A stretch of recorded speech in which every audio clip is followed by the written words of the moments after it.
अस्सलामुअलैकुम everyone, welcome to nursing master with Sahil. आज हम डिस्कस करने वाले हैं एक बहुत ही important topic, coronary artery disease, जो क्लिनिकल प्रैक्टिस और एग्जाम्स दोनों के लिए हाईली इंपॉर्टेंट है। सबसे पहले सिंपल लैंग्वेज में समझते हैं कोरोनरी आर्टरी डिजीज क्या होती है। ये एक ऐसी कंडीशन है जिसमें हार्ट को ब्लड सप्लाई देने वाली कोरोनरी आर्टरीज के अंदर फैटी डिपॉजिट्स यानी प्लेक जमा होता है। इसका रिजल्ट क्या होता है? आर्टरी नैरो हो जाती है, ब्लड फ्लो कम हो जाता है, हार्ट मसल को ऑक्सीजन कम मिलती है और इस वजह से पेशेंट को सिम्टम्स आते हैं जैसे चेस्ट पेन, जिसको हम बोलते हैं angina, shortness of breath, severe cases में मायोकार्डियल इंफार्क्शन यानी कि हार्ट अटैक। अब एक लाइन में याद रखने वाला कंसेप्ट ये है कि कोरोनरी आर्टरी डिजीज में क्या होता है। आर्टरीज नैरो हो जाती है ड्यू टू प्लेक, जिसकी वजह से ब्लड सप्लाई डिक्रीज हो जाती है और हार्ट डैमेज हो जाता है। आगे हम इस टॉपिक को डिटेल में समझेंगे, causes, pathophysiology, clinical features, diagnosis, management. So stay focused क्योंकि ये टॉपिक एग्जाम्स में फ्रिक्वेंटली पूछा जाता है। अब हम इस डायग्राम के थ्रू कोरोनरी आर्टरीज की एनाटॉमी को समझेंगे। सबसे पहले समझना इंपॉर्टेंट है कि कोरोनरी आर्टरीज हार्ट को ऑक्सीजन और न्यूट्रिएंट सप्लाई करती हैं। पहला, राइट कोरोनरी आर्टरी। ये आर्टरी हार्ट के राइट साइड को सप्लाई करती है, यानी कि राइट एट्रियम, राइट वेंट्रिकल और कुछ केसेस में एसए नोड और एवी नोड। दूसरा, लेफ्ट मेन कोरोनरी आर्टरी। ये एक शॉर्ट आर्टरी होती है जो आगे जाके दो ब्रांच में डिवाइड होती है। एक लेफ्ट एंटीरियर डिसेंडिंग आर्टरी, ये हार्ट के एंटीरियर यानी फ्रंट पार्ट को सप्लाई करती है। लेफ्ट वेंट्रिकल का मेजर पोर्शन, इसको विडो मेकर आर्टरी भी बोलते हैं क्योंकि ब्लॉकेज यहाँ डेंजरस होता है।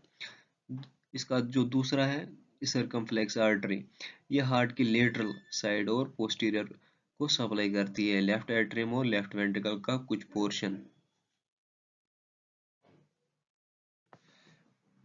एक इजी ट्रिक याद रखने के लिए, लेफ्ट आर्टरी यानी कि दो branch, left anterior descending artery और left circumflex artery. Right artery यानी right coronary artery, right side supply.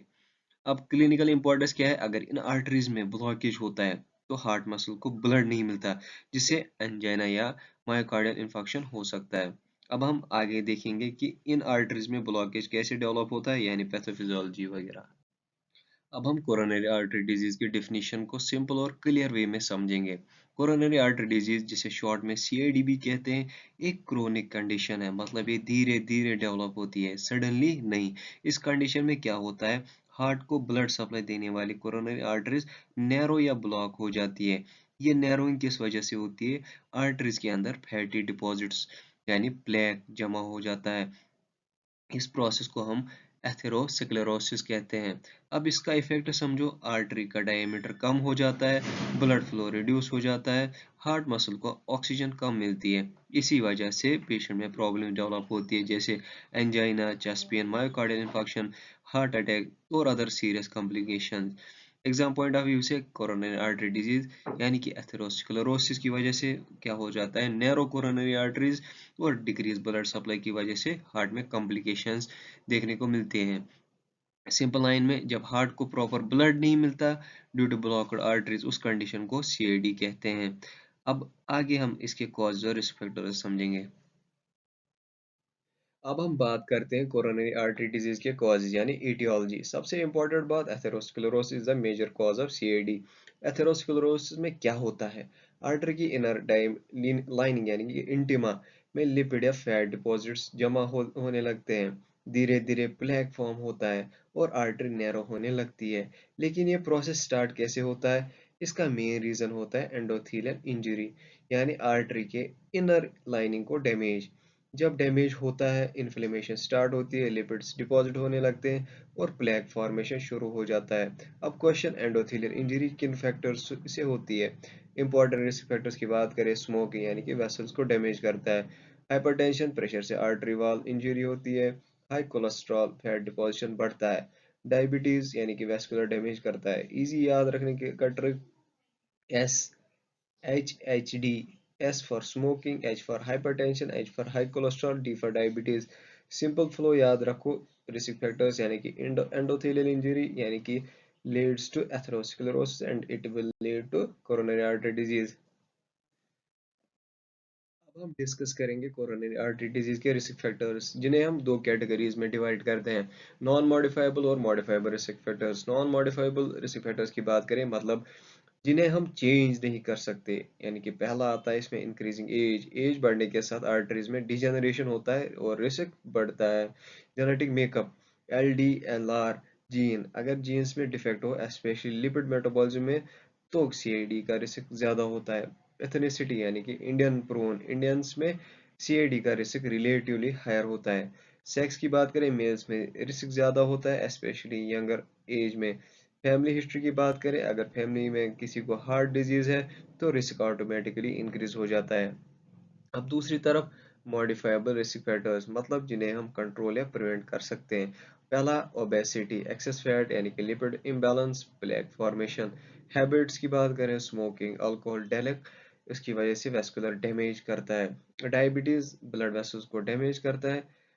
Hypertension, high pressure की वजह से एंडोथेलियल इंजरी हो सकती है। हाइपर होमोसिस्टीनिमिया, ब्लड वेसल डैमेज और क्लॉट फॉर्मेशन का रिस्क बढ़ता है। अब एग्जाम ट्रिक याद रखने के लिए, नॉन मॉडिफाइबल यानी कि एज, जीन्स और फैमिली। मॉडिफाइबल के लिए obesity, diabetes, diet, drug, hypertension and habits.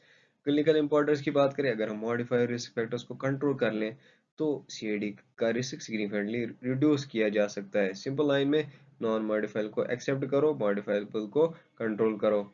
अब हम आगे देखते हैं। अब हम समझेंगे कोरोनरी आर्टरी डिजीज की पैथोफिजियोलॉजी, यानी डिजीज बॉडी में स्टेप बाय स्टेप कैसे डेवलप होती है। सबसे पहले याद रखो, CID एक प्रोग्रेसिव डिजीज है जो कई सालों में डेवलप होती है। पहला स्टेप, एंडोथेलियल इंजरी। सब कुछ स्टार्ट होता है एंडोथेलियम डैमेज से, जो कि आर्टरी की इनर लाइनिंग होती है। इसकी जो कॉज की बात करें, hypertension, smoking, diabetes, high cholesterol. Damage होने के बाद इन्फ्लेमेशन स्टार्ट होती है, यानी कि लिपिड्स डिपॉजिट होने लगते हैं। Second step, fatty streak formation. अब आर्टरी के अंदर फैटी स्ट्रीक बनती है, यानी कि लिपिड्स, LDL एक्यूमुलेट होते हैं। मैक्रोफेज इन्हें एनगल्फ करते हैं, फोम सेल्स बनाते हैं। ये स्टेज अर्ली होती है, रिवर्सिबल भी हो सकती है। तीसरा स्टेप, फाइब्रस प्लेक फॉर्मेशन। अब प्लेक स्टेबल होने लगता है, कोलाजन कोर बन जाता है, आर्टरी का लिमन नैरो हो जाता है, ब्लड फ्लो रिड्यूस हो जाता है। इसी स्टेज पर पेशेंट को एंजाइना फील हो सकता है। अब स्टेप 4 की बात करें, कॉम्प्लिकेटेड लीजन। यह सबसे डेंजरस स्टेज है। प्लेक रप्चर हो सकता है, थ्रोम्बस क्लॉट यानी कि बन जाता है, आर्टरी कंप्लीटली ब्लॉक हो सकती है। इसका रिजल्ट क्या मिल सकता है, मायोकार्डियल इंफार्क्शन यानी कि हार्ट अटैक। अब एग्जाम्पटर की बात करें, इंजरी होगी, उसके बाद फैटी स्ट्रिक डिपॉजिट हो गया, प्लेक फॉर्मेशन बन गया, उसके बाद रप्चर यानी कि lead to the myocardial infarction. पहले आर्टरी डैमेज होती है, फिर फैट जमा होता है, प्लेग बनता है, रप्चर होता है, हार्ट अटैक हो जाता है। अब क्लिनिकल इंपॉर्टेंस की बात करें, अर्ली स्टेज में डिटेक्ट कर लिया तो डिजीज रिवर्सिबल हो सकती है, लेकिन अगर लेटर स्टेज में लाइफ थ्रेटनिंग बन जाती है। अब हम इस फ्लो चार्ट के थ्रू CID का complete development step by step समझेंगे। Step 1, aetiological factors. सबसे पहले रिस्क फैक्टर्स आते हैं, जैसे smoking, hypertension, diabetes, high cholesterol. ये सब मिलके आर्टरी की इनर लाइनिंग यानी कि एंडोथेलियम को डैमेज करते हैं। अब स्टेप 2, लिपिड एक्यूमुलेशन। डैमेज होने के बाद ब्लड में प्रेजेंट लिपिड्स या कोलेस्ट्रॉल आर्टरी के इंटिमा लेयर में एक्यूमुलेट होने लगते हैं। Step 3, fatty streak formation. ये लिपिड्स डिपॉजिट होकर फैटी स्ट्रिक्स बनाते हैं। ये अर्ली स्टेज है, रिवर्सिबल हो सकता है। अब स्टेप 4 की बात करें, स्मूथ मसल सेल प्रोलिफरेशन। अब स्मूथ मसल सेल्स मल्टीप्लाई करते हैं, इन्फ्लेमेशन और ग्रोथ प्रोसेस स्टार्ट होता है। स्टेप 5 की बात करें, fibrous plaque formation. Collagen lipids मिलके फाइब्रस प्लेक बनाते हैं, आर्टरी का ल्यूमेन नैरो होने लगता है। स्टेप 6 की बात करें, नैरोइंग ऑफ वेसल, यानी कि प्लेग अंदर की तरफ प्रोट्रूड करता है, ब्लड फ्लो ओब्स्ट्रक्ट हो जाता है। अब फाइनली रिजल्ट क्या मिलता है, CID, यानी हार्ट को एडिक्वेट ब्लड सप्लाई नहीं मिलती, उसकी वजह से कोरोनरी आर्टरी डिजीज देखने को मिलती है। अब ट्रिक के लिए, याद रखने के लिए, risk factors lead to injury, injury lead to lipid deposition, उसके बाद फैटी स्ट्रिक बनाती है, प्लेग उसकी वजह से नैरो हो जाती है और कोरोनरी आर्टरी देखने को मिलती है। अब सिंपल लैंग्वेज में समझेंगे, पहले डैमेज हुआ, फिर फैट जमा हुआ, फिर प्लेग बना, आर्टरी ब्लॉक हुई, कोरोनरी आर्टरी डिजीज डेवलप हो गया। अब क्लिनिकल इंपॉर्टेंस की बात करें, जितनी जल्दी हम इस प्रोसेस को रोक लें, चेंज और ट्रीटमेंट, उतना ही हम हार्ट अटैक का रिस्क कम कर सकते हैं। अब हम बात करते हैं कोरोनरी आर्टरी डिजीज के क्लिनिकल मैनिफेस्टेशंस, यानी पेशेंट में कौन कौन से सिम्टम्स दिखाई देते हैं। सबसे इम्पोर्टेंट बात, लगभग 70% केसेस में सीएडी एसिम्टोमेटिक होती है, मतलब पेशेंट को इनिशियल स्टेज में कोई सिम्टम्स नहीं होते। इसी वजह से साइलेंट डिजीज भी कहा जाता है। अब चेस्ट पेन, एंजाइना सबसे कॉमन सिम्टम, टाइटनेस, हेवीनेस या प्रेशर जैसा फील होता है। इस्कीमिया, हार्ट मसल को ऑक्सीजन कम मिलती है, इसी इससे पेन और डिस्कम्फोर्ट होता है। Low cardiac output, heart proper pump नहीं कर पाता, पेशेंट को फटीग और वीकनेस फील होती है। शॉर्टनेस ऑफ ब्रेथ यानी डिज्निया, सांस लेने में दिक्कत, स्पेशली एक्सर्शन के टाइम। अदर कंप्लेंट्स की बात करें, एपिगैस्ट्रिक डिस्ट्रेस, अपर एब्डोमेन में डिस्कम्फर्ट, ऑफन एसिडिटी समझ लिया जाता है। रेडिएटिंग पेन, पेन स्प्रेड होता है लेफ्ट आर्म, नेक, जा। अब एग्जाम ट्रिक के लिए, CHEST chest, C for chest pain, H for hypoxia यानी कि ischemia, E for effort breathlessness, S for spread pain, T for tiredness। One line याद रखने के लिए, 70% साइलेंट CID, बाकी में चेस्ट पेन और breathlessness major symptoms. Clinical importance की बात करें, साइलेंट होने की वजह से CID अक्सर लेट डिटेक्ट होती है, इसलिए स्क्रीनिंग और रिस्क फैक्टर कंट्रोल बहुत ज़रूरी है। अब हम ब्रीफली बात करते हैं सीएडी की डायग्नोस्टिक इवैल्यूएशन के बारे में। डायग्नोसिस मेनली तीन चीज़ों पर बेस्ड होती है: physical examination, vital signs assess किए जाते हैं, हार्ट साउंड्स और जनरल कंडीशन ऑब्जर्व की जाती है। अगर हिस्ट्री टेकिंग की बात करें, चेस्ट पेन का नेचर देखा जाता है, ब्रेथलेसनेस चेक की जाती है, रिस्क फैक्टर्स जैसे डायबिटीज, हाइपरटेंशन, स्मोकिंग को एसेस किया जाता है, फैमिली हिस्ट्री चेक की जाती है। ये स्टेप डायग्नोसिस में बहुत इंपॉर्टेंट रोल प्ले करते हैं। अब स्ट्रेस टेस्ट, जिसको हम टीएमटी भी कहते हैं, पेशेंट ट्रेडमिल पर वॉक करता है, ईसीजी और बीपी मॉनिटर किया जाता है। अगर एक्सरसाइज के टाइम ईसीजी चेंज आए तो इस्कीमिया इंडिकेट होती है। अब वन लाइन में समझेंगे, हिस्ट्री, एग्जामिनेशन, स्ट्रेस टेस्ट यानी कि सीएडी डायग्नोसिस। अब नेक्स्ट इन्वेस्टिगेशन है चेस्ट एक्सरे। हार्ट का साइज और शेप एसेस करते हैं, पल्मोनरी कंजेशन या अन्य कॉम्प्लिकेशंस डिटेक्ट हो सकते हैं। डायरेक्ट सीएडी डायग्नोज नहीं करता, बट सपोर्टिव रोल होता है। दूसरा, इलेक्ट्रोकार्डियोग्राम यानी ईसीजी, सबसे कॉमनली यूज टेस्ट होता है। इसमें हम देखते हैं ST segment changes, T wave inversion, arrhythmias, ये इस्कीमिया या मायोकार्डियल इन्फार्क्शन डिटेक्ट करने में हेल्प करता है। अब नेक्स्ट, इकोकार्डियोग्राम यानी कि इको, हार्ट का अल्ट्रासाउंड होता है। इससे हम एसेस करते हैं heart chambers, valve function, ejection fraction, wall motion abnormalities. ये हार्ट की पंपिंग कैपेसिटी इवेलुएट करता है। वन लाइन में समझिए, एक्सरे, एक्सरे स्ट्रक्चर बताता है, ईसीजी इलेक्ट्रिकल एक्टिविटी और इको फंक्शन बताता है। अब हम बात करते हैं कार्डियक कैथेटराइजेशन की, जिसे कोरोनरी आर्टरी एंजियोग्राफी भी कहते हैं। ये सीआईडी डायग्नोज करने का गोल्ड स्टैंडर्ड इन्वेस्टिगेशन है। प्रोसीजर क्या होता है, एक थिन कैथेटर पेशेंट की आर्टरी, यूजुअली फेमोरल या रेडियल, से इंसर्ट किया जाता है। ये कैथेटर हार्ट तक एडवांस किया जाता है, फिर एक कंट्रास्ट डाई इंजेक्ट की जाती है। इसका पर्पस क्या होता है, डाई के थ्रू हम कोरोनरी आर्टरीज को क्लियरली विजुअलाइज कर पाते हैं। जहां ब्लॉकेज या नैरोइंग होती है, वो क्लियरली दिख जाता है। इससे क्या डिटेक्ट होता है, exact location of blockage, severity of obstruction, number of arteries involve. अब क्लिनिकल इंपॉर्टेंस की बात करें, ये कंफर्म करता है सीआईडी है या नहीं, और ट्रीटमेंट प्लान डिसाइड करने में हेल्प करता है, जैसे एंजियोप्लास्टी, स्टंट, सीएबीजी यानी कि कोरोनरी आर्टरी बाईपास ग्राफ।